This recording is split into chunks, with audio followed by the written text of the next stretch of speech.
Hi there, my name is Veronica. I am standing outside of Mission Concepción in San Antonio, Texas. It is a very old place, needless to say. It's quite beautiful inside. I toured it. I was one of the only people here. I actually was the only person. And I'm excited to bring you this video today. Today we're going to be talking about this idea of turning a rejection around, getting someone to change their mind about you. Now, this could be a rejection in terms of love.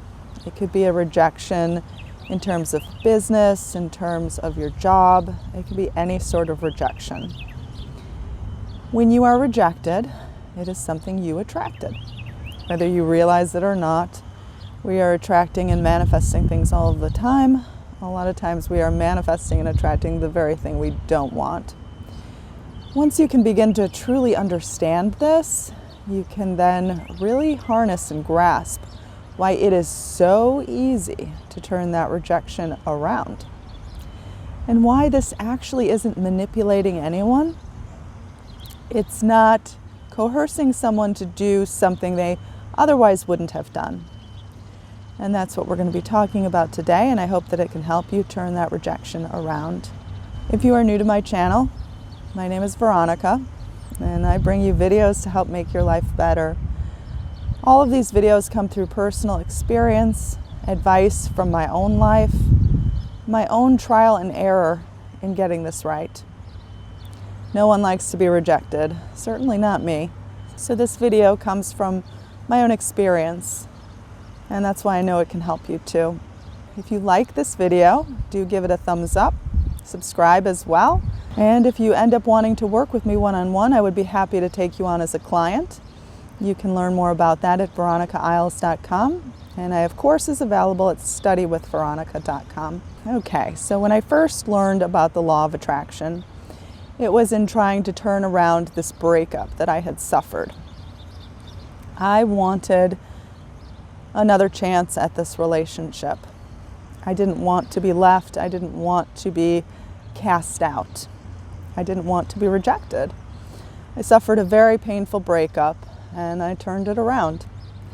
Now, one of the things that came to my mind when doing this was that I actually wanted him to sincerely want to be with me. I didn't want to manipulate him into choosing me. I wanted him to choose me from his own free will, from his own choosing, because he was passionate about being with me. I didn't want to force him like a love spell to love me when he wouldn't otherwise. Like, I wanted it to be honest and real. And this may be a question that comes up in a lot of your minds. You may say, well, I love this idea of the law of attraction. I love this idea of manifesting a new outcome, but then is it a real outcome?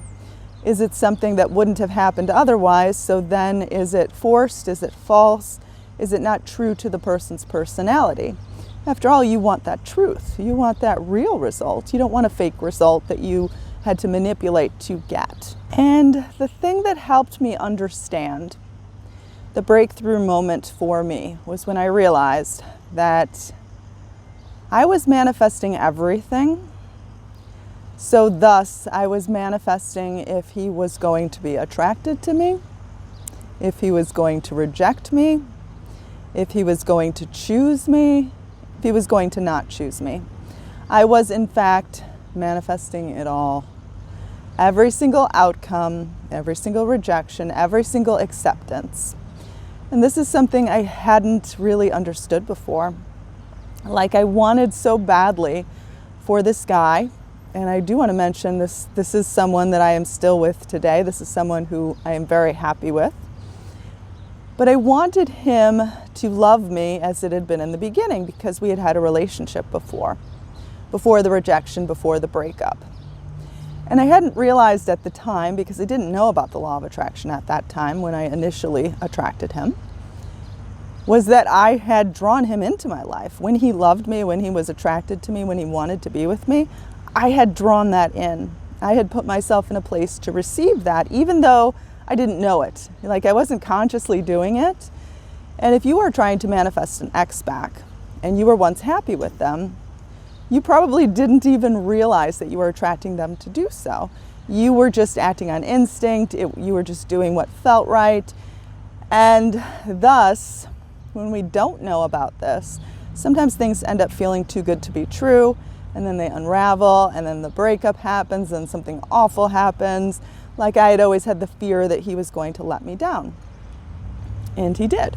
I drew that in. So I manifested initially meeting him. I manifested the rejection, and then I manifested turning things around 100%, to the point now where he is so madly in love with me, more so than he ever was at the beginning. We have been together ever since. Okay. So in terms of manifesting an outcome, it's always going to be the real outcome.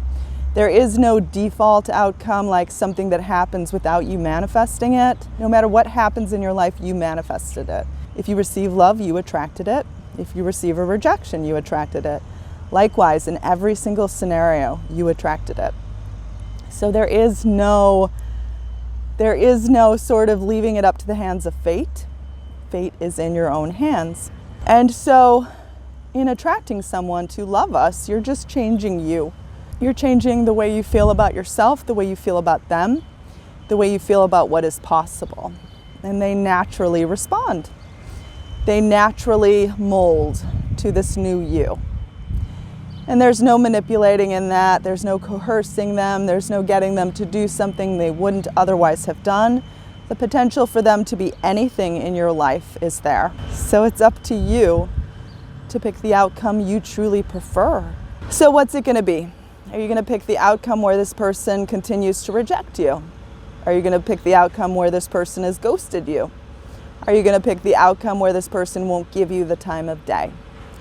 Or are you going to choose something higher, something better, and then let life take the lead? Once you set that intention, you decide on a new outcome, you become a new you. Everything around you has to change, like it has to conform, it has to mold. And if you've been trying this and getting no results, you may be holding on too tightly. You may just need to release your grip a little bit and just kind of let it be, let it breathe, let it simmer, and let it come to you. But be very aware about your judgments on life in general, your judgments on love, your judgments on this person that has rejected you, and what they're thinking and what they're feeling right now. You may think that these things are out of your control. You may cling on to the last words that they said to you.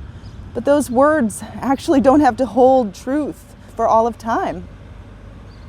If they rejected you, they can change their mind. But it's not going to happen unless you change. So whether or not you were in a relationship with this person before, it doesn't matter. It doesn't matter if you're trying to improve an existing relationship. Maybe this person has rejected you in terms of moving in together or getting married. Or maybe you're trying to manifest something that has nothing to do with love. Maybe you're trying to manifest, that job promotion or more clients. Really examine how you think they are thinking. Again, don't use the words of lack as your basis or as your mold. Instead, use the words you prefer. Use what you would like to have happen. Use your higher self as a guide. Use abundance as a guide. Use your wildest dreams as a guide. Remain loyal, remain faithful, let it breathe, and you will be amazed at what you can attract. All right, so that is the lovely Mission Concepción behind me. They were actually doing some construction, so I do apologize if some of this audio was a little messy in the middle, but I kept filming regardless. Now the birds are singing, and I feel so lucky to be here. I am in San Antonio, Texas, and learn more about me at veronicaisles.com. I love you all. Have an amazing day.